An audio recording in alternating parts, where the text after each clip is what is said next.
अस्सलाम वालेकुम स्टूडेंट। आज हम क्लास 9 फ़िज़िक्स के चैप्टर 5 का टॉपिक ग्रेविटेशनल फ़ील्ड को डिस्कस करेंगे। हालांकि ये पिछले टॉपिक का पार्ट है, लेकिन इसमें कुछ ऐसे कॉन्सेप्ट थे जिसकी वजह से मैंने इसको पिछले लेक्चर के अंदर डिस्कस नहीं किया। इसमें छोटे छोटे कुछ 2-3 कॉन्सेप्ट्स आ गए हैं, तो छोटा सा टॉपिक। चलो स्टार्ट करते हैं। According to the Newton's law of gravitation, the gravitational force between a body of mass m and earth is given by, ये हम फॉर्मूला बार बार पढ़ चुके हैं कि force of gravitation is equal to capital G, यानी gravitational constant small m mass of object multiplied by mass of earth divided by the square of the distance between these two masses, where me is the mass of earth and r is the distance of the body from the center of the earth। एक centre उस body का है और एक centre अर्थ का है, तो m r square हो जाता है। अब एक चीज़ हमें पता है कि कोई भी चीज़ जो ज़मीन के ऊपर रखी जाती है, its weight is always directed towards the centre of the earth. Weight एक फोर्स है, तो हमें ये पता है कि अर्थ जिस भी बॉडी को अपनी तरफ खींचेगी तो वो उसका वेट बना देगी।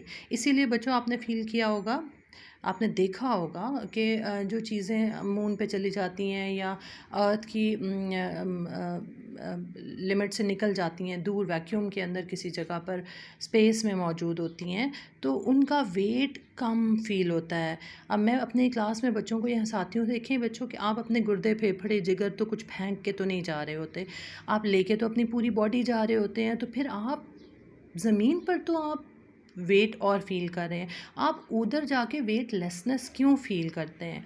तो वजह यह है कि आपके जो बॉडी पार्ट जिगर गुर्दे फेफड़े जो हैं वो मैस है, mass remain same everywhere, but weight जो है आपकी बॉडी का वो एक फोर्स है, एक ऐसी फोर्स जिससे अर्थ आपको उस फोर्स की रस्सी से हर वक्त अपनी तरफ खींचे जा रही है। तो अगर ये रस्सी कमज़ोर पड़ जाए, जो उसके खींचने की ताकत है पुल कम हो जाए अर्थ की, तो आप वेटलेस हो, आपको वेट अपना कम फील होना शुरू हो जाएगा। इसी वजह से आप स्पेस में जाते हैं, अर्थ की रेंज से बाहर निकल जाते हैं, जितना दूर जाते जाएंगे आहिस्ता आहिस्ता जी कम हो जाएगा। और इवन मून पे तो हम लोगों ने कैलकुलेट किया हुआ है कि 1/6 हो जाती है ग्रेविटेशनल फील्ड की वैल्यू, ग्रेविटेशनल फोर्स की वैल्यू, जो कि अर्थ के अगर ऊपर आपको 9.8 मीटर पर सेकंड स्क्वायर मिलती है, तो ऊपर जाके ये 1/6 ऑफ दिस हो जाती है। तो वेट जो है वो एक ऐसी फोर्स है, the weight of the object is due to the gravitational force with which earth attracts a body. अच्छा, gravitational force is a non contact force. अच्छा बच्चे, अब ये देखने वाली बात है कि ये एक नई बात आपके सामने आ गई। What is a non contact force? Non contact forces are such forces which act on an object without coming physically in contact with। मसलन मैं आपको टच करूँगी तो ये कांटेक्ट फोर्स हो जाएगा, और अगर मैं दूर से कोई चीज़ उठा के आपको टब फेंकूँ आपकी तरफ, वो चीज़ आपको टच कर रही है लेकिन मैं आपको कांटेक्ट नहीं कर रही, या फिर आपको हवा टच कर रही है, या फिर एप्पल आप आसमान किसी चीज़ से ट्री से गिरता हुआ नीचे देख रहे हैं, या रेन ड्रॉप्स आसमान से ज़मीन की तरफ जा रहे हैं, तो ये एक ऐसी फोर्स के अंडर मूव कर रहे होते हैं जो इनको टच नहीं कर रही होती, सिर्फ इनको अट्रैक्ट कर रही होती है। तो नॉन कांटेक्ट फोर्सेस में ग्रेविटी भी आ जाती है, मैग्नेटिक फील्ड भी आ जाता है, ठीक है। तो ये वो फोर्सेस हैं जो आपको पकड़े हुए नहीं हैं, लेकिन ये आपको अपनी कशिश में खींचती ज़रूर है, ठीक है। तो नॉन कांटेक्ट फोर्स का तो आपको डेफिनेशन मैंने बता दी। अब हम आगे बढ़ते हैं। For example, gravitational force is a non-contact force. For example, the velocity of the body thrown up, कोई चीज़ अगर आप ऊपर की तरफ फेंकें, it goes on decreasing while on return its velocity goes on increasing।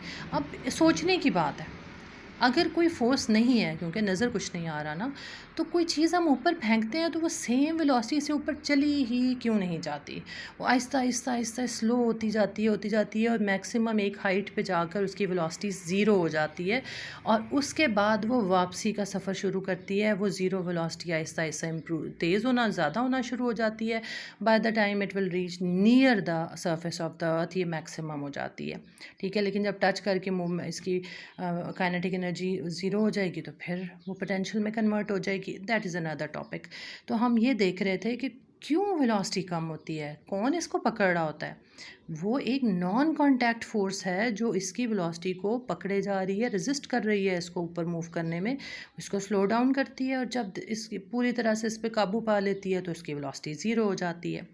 अब हुआ क्या है, this is due to the gravitational pull of the earth acting on the body whether the body is in contact with earth और not. चाहे हवा में हो कोई चीज़, चाहे ज़मीन के ऊपर हो, चाहे स्पेस में हो, ग्रेविटेशनल फोर्स अफेक्ट करती है। ग्रेविटेशनल फोर्स एक नॉन कॉन्टैक्ट फोर्स है और इसकी रेंज बहुत ज़्यादा है, ठीक है। This is a force called field force. Field force की भी हम एक चीज़ है, आपको मैं डिफ़ाइन करके बता देती हूँ कि फील्ड फोर्स ऐसी क्यों। देखो, फील्ड एक रेंज को कहते हैं, ठीक है। एक ऐसी फोर्स जिसका एक स्पेसिफिक रेंज हो, उसको हम फील्ड फोर्स कह सकते हैं, जहाँ पर वो एरिया, वो इलाका जहाँ पर वो असरअंदाज हो रही हो। तो gravitational force is a non contact force, it is also called a field force. A field force a force which remains in existence, जो मौजूद रहती है weather the body is in contact और नॉट। फील्ड फोर्स अपनी range के अंदर हर चीज़ पर असरअंदाज हो रही है, चाहे वो उससे जुड़ी हुई है चाहे उससे जुड़ी हुई नहीं है। The field force has a direction, और जो ये ग्रेविटेशनल फोर्स है इसकी क्या डायरेक्शन है, इसकी direction towards the centre of the earth है।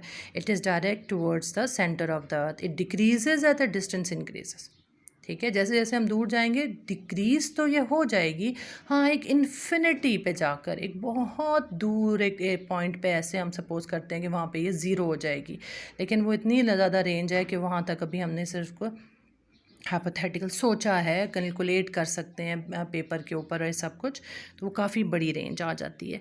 तो हमने फील्ड फोर्स की भी एक ले ली, तो ये नोट्स पे आपको ज़्यादा अच्छा लगेगा। यहाँ हम रीडिंग और एक्सप्लेनेशन तो कर रहे हैं, मैं नोट्स का भी स्क्रीनशॉट दे दूँगी आपको। It is assumed that a gravitational force exists all around the earth. The field is directed towards the center of the earth. As shown in this figure कि ये अर्थ है और जितनी भी फील्ड फोर्स है उसके सेंटर की तरफ, सारे इसके सेंटर की तरफ मूव कर रहे हैं, ये इसके सारे के सारा इसकी तरफ डायरेक्टेड है। This field is directed towards the center of the, as is shown in the figure. The gravitational field becomes weaker and weaker as we go farther and farther away from the earth.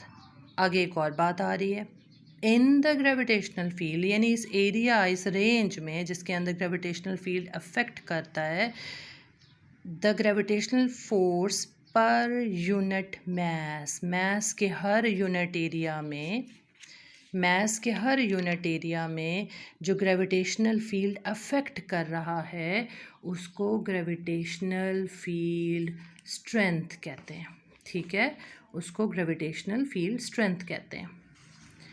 Eight any place its value is equal to the value of g at that place near the surface of the earth. The gravitational strength is 10 newton per kg। ज़मीन के करीब जी की value क्या होती है, 10 metre पर second square. तो near the surface of the earth the gravitational field strength क्या होगी, इक्वल टू जी, 10 न्यूटन्स पर kg, ठीक है। तो ये आपको ये 2-4 कॉन्सेप्ट बताए गए थे। अब मैं आपके सामने नोट्स रख रही हूँ, इन्हीं के अंदर से बने हुए हैं, लेकिन कुछ थोड़ी चीज़ें, ज़्यादा कॉन्सेप्ट आपकी क्लियर करने की कोशिश की गई है। आप लोग इसका स्क्रीनशॉट ले लें और इसके बाद इसको प्रिपेयर करें। इंशाल्लाह इसके बाद केमिस्ट्री के लेक्चर्स में भी आपको नेक्स्ट टॉपिक डिस्कस करेंगे, और फिज़िक्स 9th के भी लास्ट 1-2 टॉपिक ही रह गए हैं चैप्टर के। फिर हम न्यूमेरिकल्स और MCQs और कंसेप्चुअल क्वेश्चंस को डिस्कस करेंगे इंशाल्लाह। आप लोग इसका स्क्रीनशॉट लेके प्रिंट ले लें या आप ख़ुद लिख लिया करें। मैं सजेस्ट ये करूँगी कि instead of getting it printed, आप इसको समझें और समझने के बाद अपने हाथ से जॉट डाउन करें, लिखें, क्योंकि जो चीज़ आप ख़ुद लिखोगे आपको एक एक लफ्ज़ समझ आएगा और याद रहेगा, तो उससे एक प्रैक्टिस भी हो जाएगी। तो आप चाहें तो प्रिंट ले लें, लेकिन प्रिंट में ये होता है कि बहुत सारे बच्चों को देखा गया है कि पलंदे के पलंदे लेके बैग्स में रखे हुए, पर याद करने में टाइम नहीं लगता। तो बेहतर अगर आप पढ़ेंगे और फिर ख़ुद लिख के नोट्स बनाएंगे तो याद भी रहेगा आपने क्या लिखा है। आई होप अल्लाह ताला आप लोगों के लिए आसानियाँ पैदा करे, सेफ़ रखे, आप सबको अपने हिफ्ज़ व अमान में रखिएगा, दुआओं में याद रखिएगा और प्लीज़ पढ़ाई पर तवज्जो दें। शुक्रिया।